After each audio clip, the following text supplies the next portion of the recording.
Meus queridos irmãos e irmãs, que a bênção, a graça, a paz do Senhor seja com todos vocês.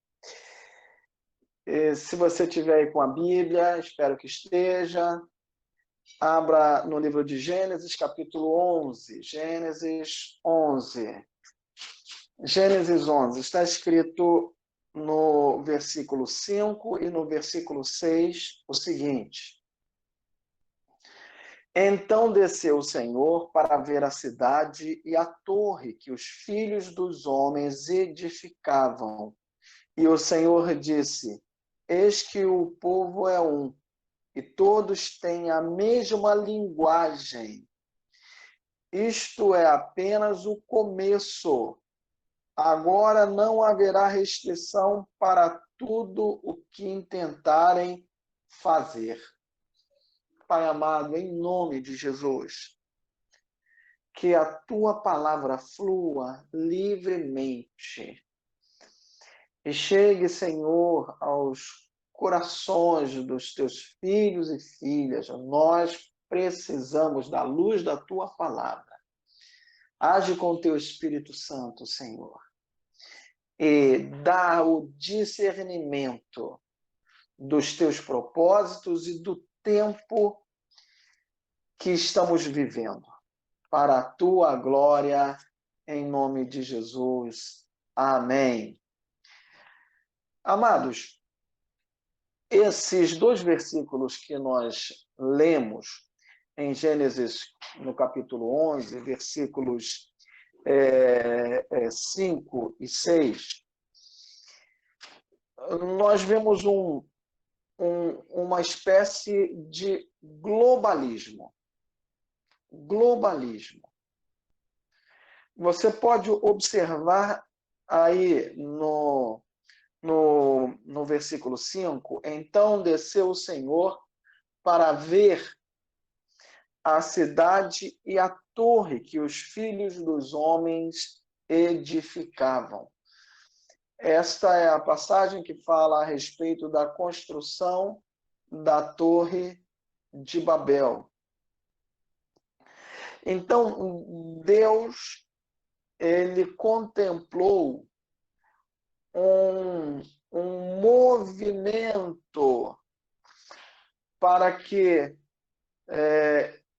se edificasse uma torre e eles construíssem algo que glorificasse o nome deles.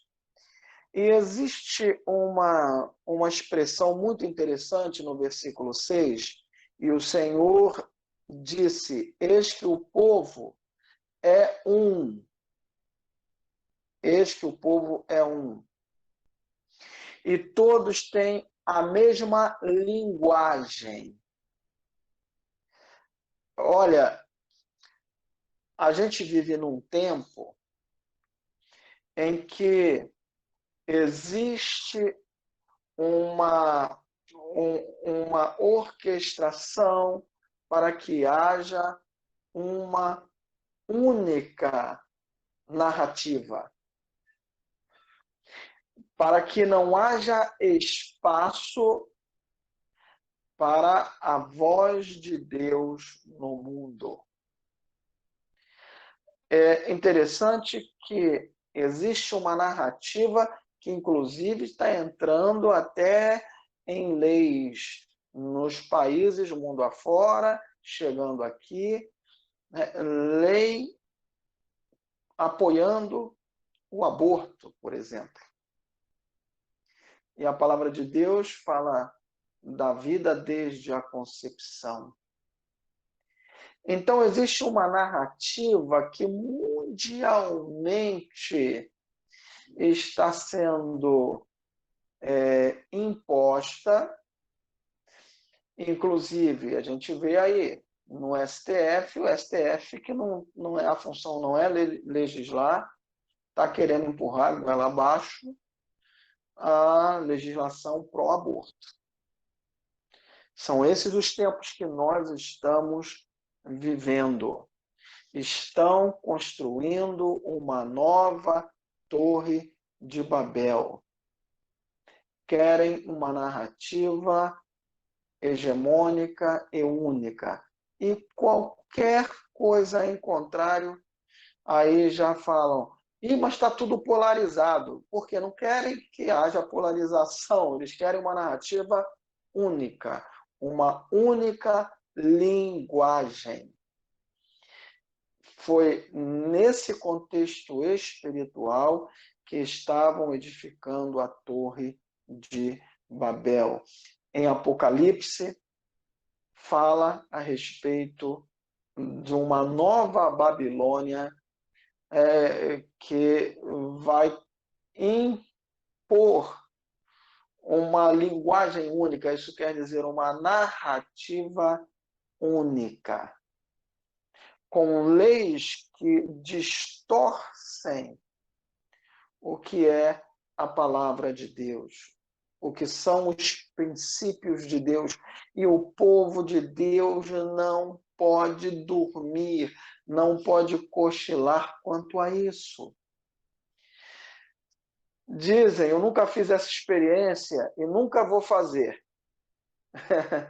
mas dizem que se você colocar um sapo ou uma rã numa água fervendo, numa vasilha com água fervendo, ele pula e sai.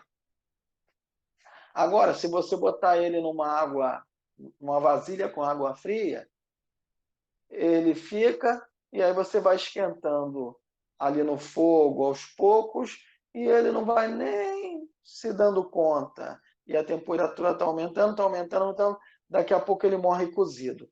Eu não sei nem quem fez essa experiência.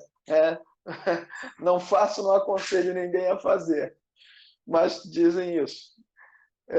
Às vezes a pessoa nem percebe que está sendo cozinhada, cozida.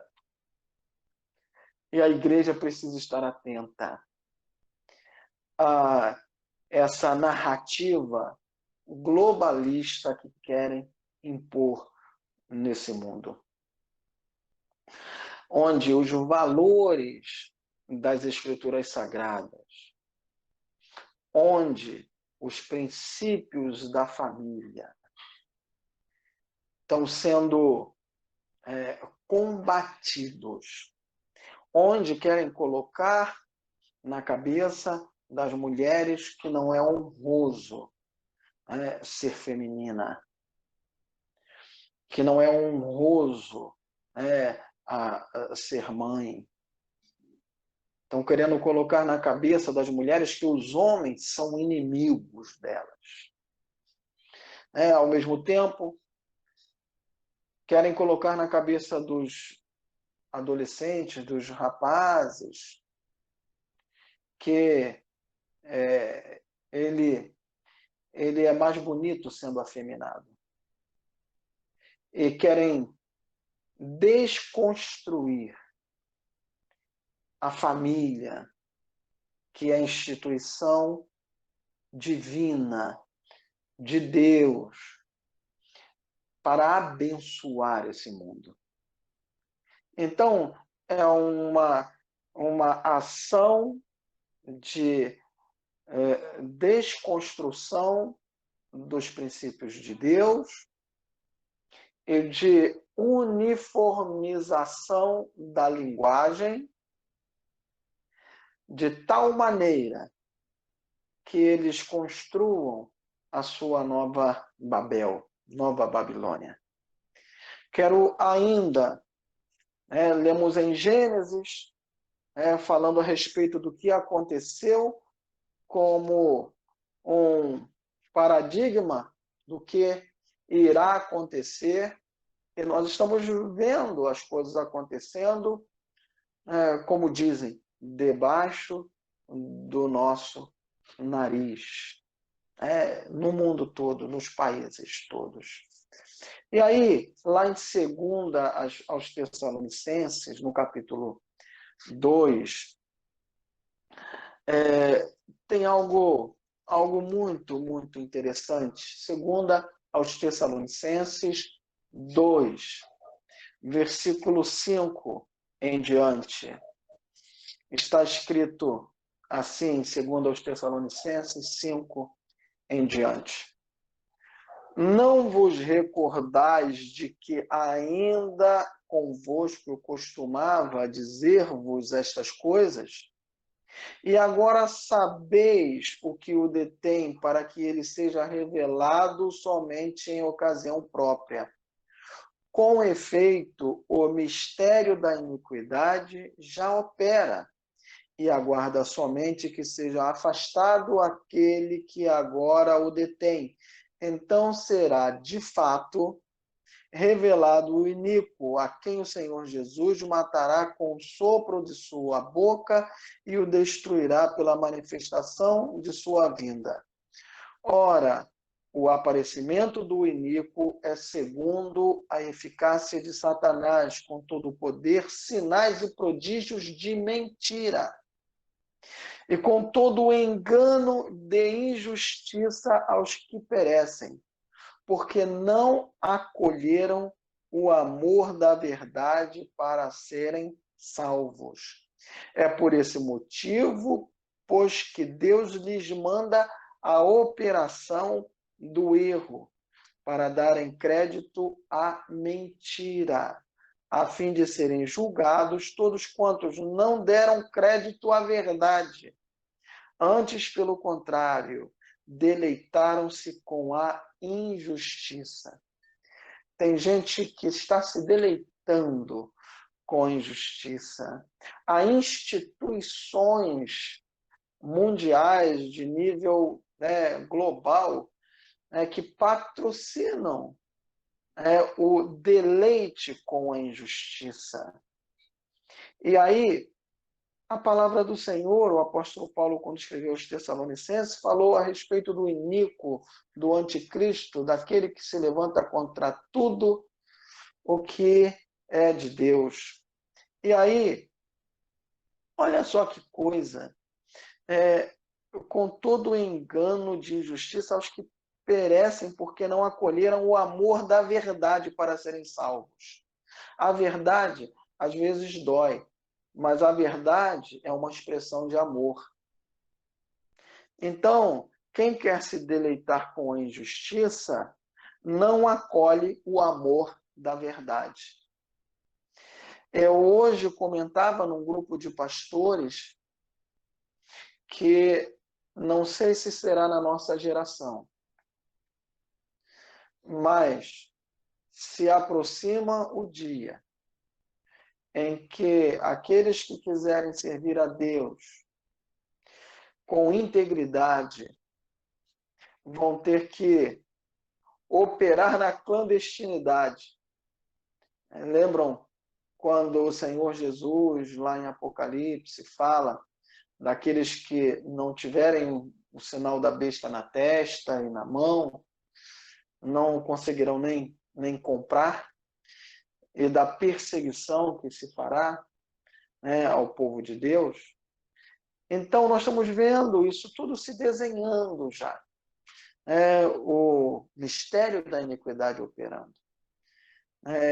Eu vejo que na história da humanidade nunca houve um movimento assim tão orquestrado na cultura empresarial, na política, nas leis, e vai cercando até a própria igreja. Há instituições eclesiásticas que se entregaram a essa narrativa, a essa linguagem única, como nós vimos na construção da Torre de Babel. E nós temos que vigiar e orar, e entender que nós estamos no mundo, mas não somos do mundo. Nós seguimos aos princípios do reino, da santidade bíblica. Porque senão o sal será insípido e não salgará. Então, mais do que nunca, estejamos vigilantes e em oração, para que não sejamos enredados nessa narrativa, nessa linguagem única, nesse espírito de Babel que se levanta contra os princípios de Jesus. Eu quero deixar essa palavra aqui como um propósito de oração. Senhor, nos fortalece e nos dá discernimento como igreja. Vai chegar o dia, e isso não está longe, que a igreja será vista como um mal, que vai ser a igreja é um obstáculo à implantação desse governo globalista, do governo do anticristo, do governo da besta. Agora, assumiu um novo ministro da Educação. E já tem deputados se levantando pelo fato do novo ministro da Educação ser um pastor. Pode tudo. As pessoas ocupam os seus cargos, cada um tem a sua religião. Mas se é cristão, se é alguém que segue os princípios do Evangelho, não pode. Não pode. Então, gente, não nos iludamos. Jesus falou, se o mundo me odeia, ele também odiará a vós. Enquanto isso, vamos fazendo a obra do Senhor. Vamos amando, servindo, socorrendo os pequeninos, ministrando o Evangelho simples, puro e poderoso. E vamos seguindo a verdadeira religião, que é socorrer os órfãos e as viúvas nas suas necessidades, isso é, estender a mão para o próximo que precisa da gente e guardar-se da corrupção do mundo. É isso que Tiago escreveu na sua carta. A verdadeira religião que Deus aceita. Vamos orar ao Senhor nesse momento, por esse propósito, pela nossa vida como povo de Deus, que Deus dê discernimento espiritual, que não vivamos nesse mundo sem discernimento de que estamos no mundo, mas não somos do mundo, não fazemos parte do sistema corrompido, não fazemos parte do mistério da injustiça. Nós fazemos parte do reino de Deus. Pai amado, nós agradecemos pela tua palavra que nos exorta e nos alerta. Antes de tudo, convém agradarmos a ti, Senhor. Ainda que falem que, como teu povo, somos antiquados, mas o que nós queremos, Senhor, é que o Senhor contemple o seu povo e se alegre. Meu Deus querido, nós queremos marchar como igreja e cremos na palavra que diz que as portas do inferno não prevalecerão contra nós.